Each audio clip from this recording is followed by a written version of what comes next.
what can I help you with? I want to sell a ring today. Okay. Holy.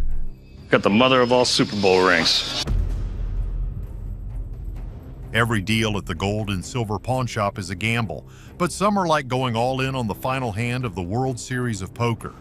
When a seller brought in a gigantic Patriots championship ring, Rick Harrison was faced with just such a moment. The ring was a monster, but a glaring imperfection made it a huge risk. I'll still make good money on this ring. With the price I can sell this ring for, I think I had a pretty good day's work. This wasn't just about buying a piece of sports history, it was a bet that could lead to a massive payday or a humiliating loss, proving once and for all if Rick's legendary gut feeling was truly priceless. The Ring of Doubt. In the neon-soaked heart of Las Vegas, the gold and silver pawn shop has seen more than its fair share of treasures. But every so often, an item walks through the door that changes the game entirely. On this particular day, it arrived in a small box, but its presence was enormous. It was a 2004 New England Patriots Super Bowl ring, a piece of jewelry so large and audacious it looked like it belonged to a king. The seller, a broker, laid it on the counter and the entire shop seemed to pause. This wasn't just a ring, it was a monument cast in 14-karat white gold, a glittering testament to a sports dynasty.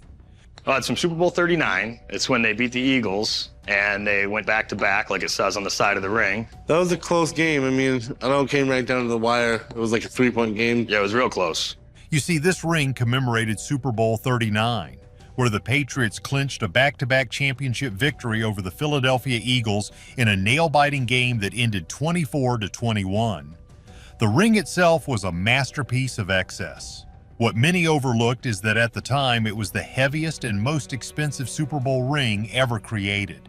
It was loaded with an incredible 124 diamonds, weighing a total of nearly 5 carats. The top featured the Patriots logo set in a sea of brilliant cut diamonds, shaped like a football. One side of the ring proudly displayed the words "back to back," a rare boast in the world of professional sports, celebrating the team's victory in both 2003 and 2004. Only one other team in history, the Dallas Cowboys, had achieved that level of dominance. The seller explained the ring's history. It had belonged to a former wide receiver named Ricky Bryant. He had taken out a loan against the ring and never returned to reclaim it, leaving the broker with a very valuable and very heavy piece of collateral. Player-owned rings are the holy grail for collectors, commanding a far higher price than those given to front office staff. The seller was looking for a price in the low 20s, somewhere around $21,000 or $22,000.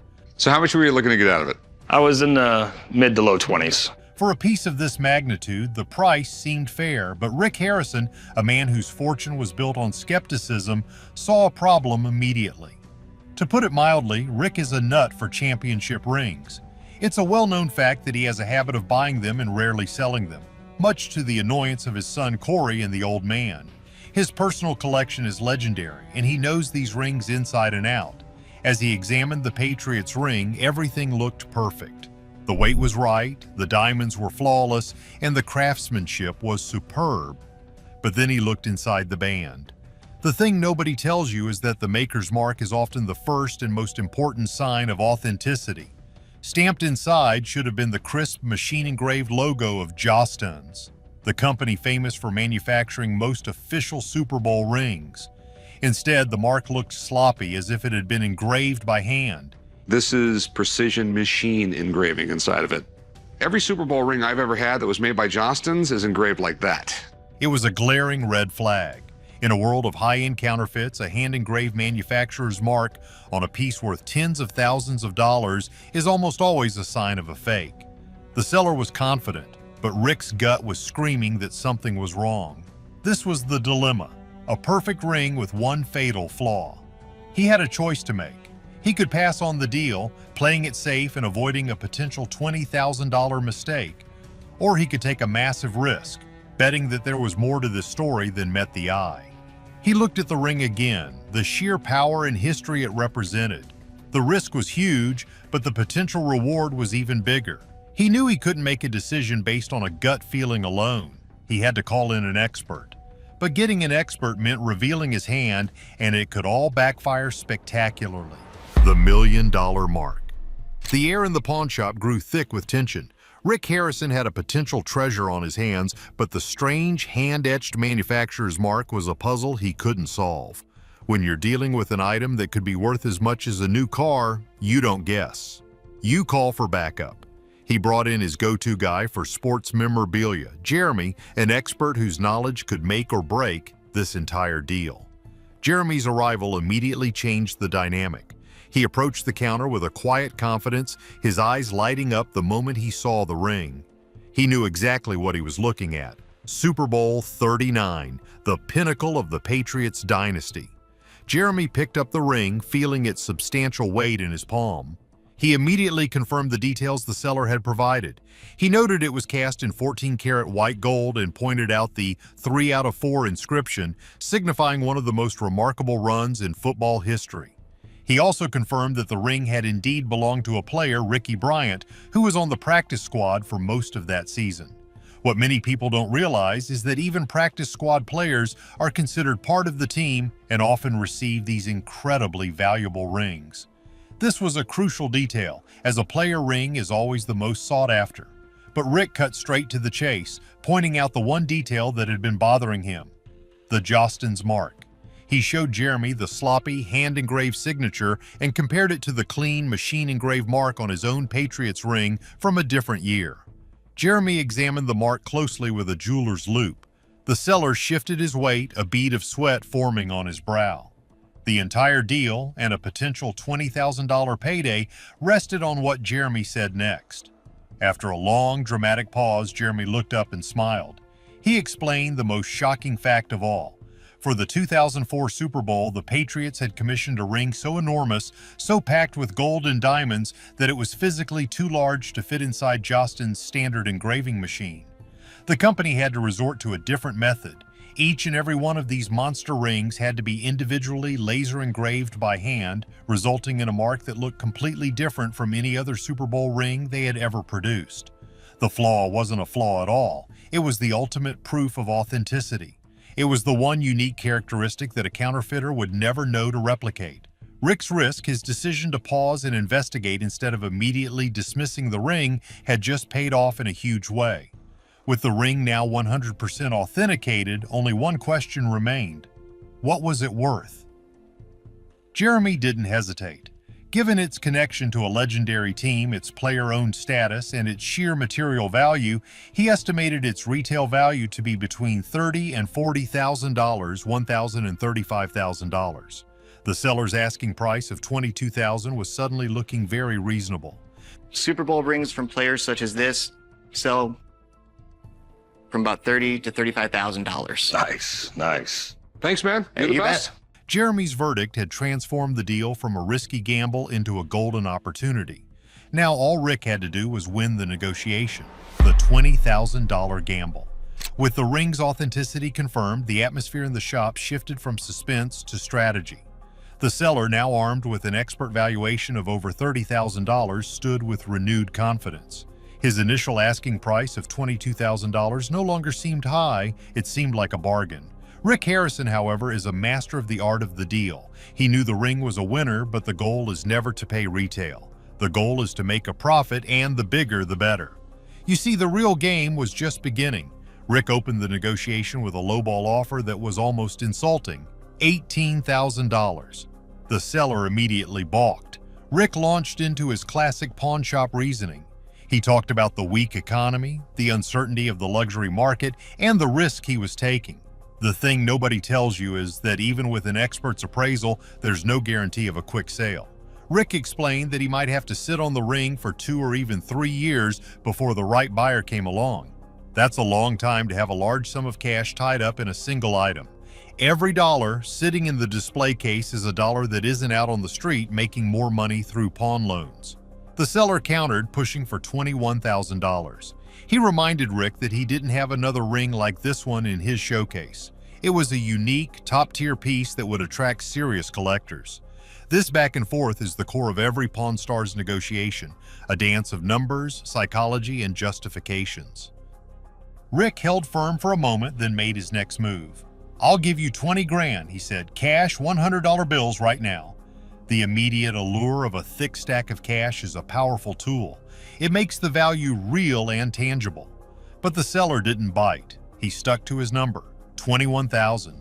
The deal stalled, both men locked in a silent standoff over a $1,000 difference. It might not seem like much on a $20,000 deal, but in the pawn business, every percentage point of profit matters. Rick sighed, feigning reluctance. He played his final card, leaning on his personal weakness for collecting. He joked that he needed a Super Bowl ring for every one of his fingers, framing the purchase as a personal indulgence rather than a purely business transaction. With a dramatic sigh, he agreed. Deal. $21,000. The handshake was firm. If you go 20, you go 21.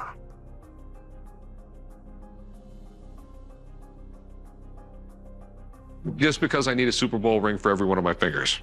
Deal. Deal. All right, write them up, chum.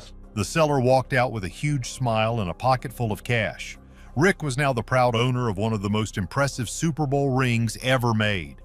But the moment the deal was done, the real challenge began, justifying the massive expense to his father and his son. More than a paperweight. As soon as the $21,000 in cash was counted out, Rick's victory was immediately challenged by his own family. The old man, Richard Harrison, walked over, his face a mask of disapproval. "Just what the hell we need," he grumbled, "another Super Bowl ring." Corey echoed the sentiment, reminding his dad that he had just lectured them about the need to sell inventory, not add to his personal collection. To them, this wasn't a smart business move. It was Rick buying another expensive paperweight that would sit in a display case for years, priced at triple its value so no one would ever buy it. What many overlooked, however, was Rick's larger strategy. While he certainly loved collecting, his risks were almost always calculated. The massive profit wasn't just about the difference between the purchase price and the expert's valuation. While buying a $35,000 ring for $21,000 is a great deal, the real payday is often much larger. You see, items of this caliber often end up in high-end auctions, where wealthy collectors and die-hard sports fans are willing to pay a premium. A quick look at auction results for similar player-owned Patriots rings shows them selling for anywhere from $50,000 to over $100,000. Even at a conservative estimate, Rick stood to more than double his money, a potential profit of $25,000 or more. His $21,000 risk had the potential to turn into a massive win. This is the core of Rick's business model, taking calculated risks on high-value items that others might pass on. This wasn't an isolated incident. It's a pattern that has defined his career. Many people are crazy about the story of the Jimi Hendrix guitar. Rick gambled over $50,000 on a guitar with thin documentation simply because he had a gut feeling. After authentication, it was valued at over $500,000. He once took a chance on a massive 200-pound stash of silver, paying $111,000 right as silver prices were spiking. That gamble paid off handsomely when the market continued to climb. Then there was the gold bar supposedly found with a metal detector in a shipwreck. It looked sketchy, but Rick took the risk. It turned out to be pure gold, netting the shop a huge profit. Corey has even gotten in on the act, once risking $95,000 of the shop's money on a rare 1932 Lincoln Roadster. After a costly restoration, the car's value skyrocketed, proving the gamble was a smart one. The most shocking fact is that the profit from selling the ring is only part of the story. The true massive profit comes from the television show itself. Every time Rick engages in a high-stakes deal like this one, he's creating compelling entertainment. The drama of the fake or fortune ring, the arrival of the expert, the tense negotiation, it's all television gold. That's the content that draws in millions of viewers, which in turn sells advertising and builds the Pawn Stars' global brand. The ring wasn't just an asset, it was a prop in a story that makes the entire Harrison family millions of dollars a year.